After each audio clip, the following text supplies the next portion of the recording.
بسم اللہ الرحمن الرحیم۔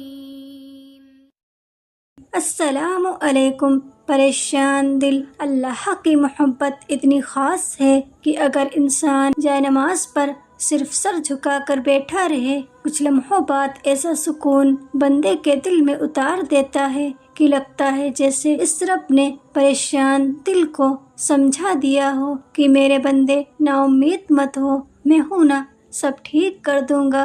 دل کی ہر پریشانی اللہ کو بتائیں، وہ ہر پریشانی کو سکون میں بدل دے گا۔ اللہ سے زیادہ کوئی اس دنیا میں محبت کرنے والا نہیں ہے۔ اللہ اکبر، میرا اللہ سب سے بڑا ہے۔ تمہارا نیند سے اٹھنا اور تہجد پڑھنا اس بات کی وجہ ہے کہ اللہ آپ کو جلد ہی کوئی بڑی سفلتا دینے والا ہے۔ اللہ کی طرف سے کی گئی دیر میں اتنی خیر ہے، یہ تمہیں تب سمجھ آئے گا جب یہ صبر کے سجدے شکر کے سجدوں میں بدل جائیں گے، اور اس وقت تم کانپتے لبوں سے المجیب قبول کرنے والا ہونے کی گواہی دو گے۔ یہ دل اس کی محبت سے پھٹیں گے اور اپنی قسمت پر تمہیں رشک آئے گا، اور جس دن اللہ آپ سے خوش ہو جائے گا اس دن آپ اپنی ان اداس آنکھوں سے اپنی قسمت کو بدلتا ہوا دیکھو گے اور خوش ہو جاؤ گے۔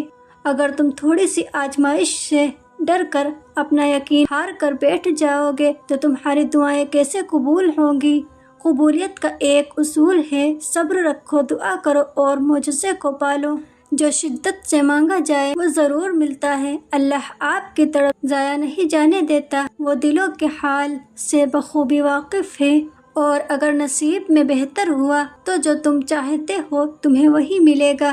ابھی تو وہ وقت بھی آنا ہے جب اللہ نے تمہارے صبر کا صلہ تمہاری من پسند چیز کی صورت میں دینا ہے۔ بس تم اپنے پیارے اللہ پر یقین رکھو اور دعائیں مانگتے رہو، کیونکہ اسے اٹھائے ہوئے ہاتھوں کی لاج رکھنا آتا ہے۔ اللہ کا شکر ادا کرنے والا انسان کبھی مایوس نہیں ہوتا۔ فکر نہ کریں، صبر کریں، اللہ تمہیں وہ مقام دے گا جو ابھی تک ناممکن ہے۔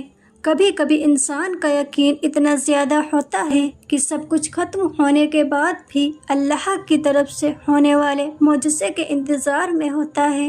جن دعاؤں کو تم ناممکن سمجھ کر مانگنا چھوڑ دیتے ہو، کیا پتہ ان کے پورے ہونے کا وقت قریب ہو۔ فجر اور تہجد خاموش نمازیں ہیں، ان میں بہائے گئے آنسو کی پکار صرف اللہ دیکھتا ہے اور سنتا ہے، تبھی تو ان میں مانگی گئی دعائیں اثر رکھتی ہیں، تبھی تو ان کو ادا کرنے کے بعد انسان کا دل سکون سے بھر جاتا ہے۔ آج اگر زندگی مشکل ہے تو کل کی آسانی کا وعدہ بھی اللہ نے کیا ہے۔ اللہ سے مانگو، خوب مانگو، تمہیں بہت جلد امید سے بڑھ کر نوازے گا۔ جب تک انسان ٹوٹتا نہیں ہے اس میں عاجزی نہیں آتی۔ دل میں نور تبھی آتا ہے جب وہ ٹوٹتا ہے۔ جب انسان ٹھکرا جاتا ہے تبھی وہ اپنے رب کی طرف متوجہ ہوتا ہے، اور بہت خوش نصیب ہوتے ہیں وہ لوگ جو ٹوٹ کر اپنے رب سے جڑ جاتے ہیں، اور ان کے دلوں کو میرا اللہ پاک اپنی محبت عطا کر دیتا ہے، پھر وہ دنیا سے بے نیاز ہو جاتا ہے۔ دعاؤں سے فوراً معجزے نہیں ہوتے، دعائیں آہستہ آہستہ تمہارے لیے اسباب بناتی ہیں اور پھر تمہیں اس مقام تک لے کر جاتی ہیں جہاں معجزے ہوتے ہیں۔ وہاں تمہارے یقین کے سامنے تمہارا نصیب بھی گھٹنے ٹیک دیتا ہے اور اللہ کن فرما دیتا ہے۔ دعاؤں میں بہت طاقت ہوتی ہے، اور جب تم سچے دل سے اللہ سے مانگتے ہو تو وہ کبھی تمہیں مایوس نہیں کرتا، کیونکہ تمہارا رب بہت باعزت ہے اور اس کو حیا آتی ہے تمہیں خالی ہاتھ واپس لوٹاتے ہوئے جب تم اس سے رحمت مانگتے ہو۔ جب تھک جاؤ اللہ کے سامنے جھک جایا کرو، کیونکہ لوگ تھوڑی سی غلطی پہ چھوڑ جاتے ہیں اور اللہ تھوڑی سی عبادت پہ تھام لیتا ہے۔ میری خواہش ہے کہ میرا ہم سفر مجھ سے بھی زیادہ اللہ کے قریب ہو۔ ہم دونوں مل کے تہجد ادا کریں، پھر مل کے تلاوت قرآن کریں، دونوں ایک دوسرے کو قرآن پاک سنائیں۔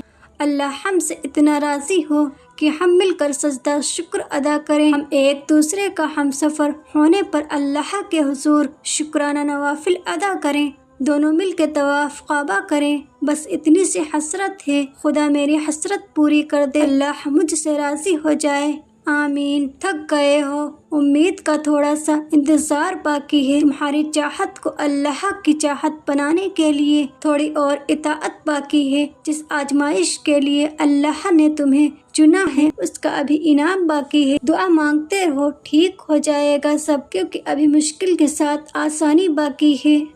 تمہارا مقدر تمہاری زندگی نہیں بناتا، تمہارا توکل تمہاری زندگی بناتا ہے۔ تمہارے پاس اب بھی دعا کا اختیار ہے۔ تمہاری کہانی اب بھی ختم نہیں ہوئی۔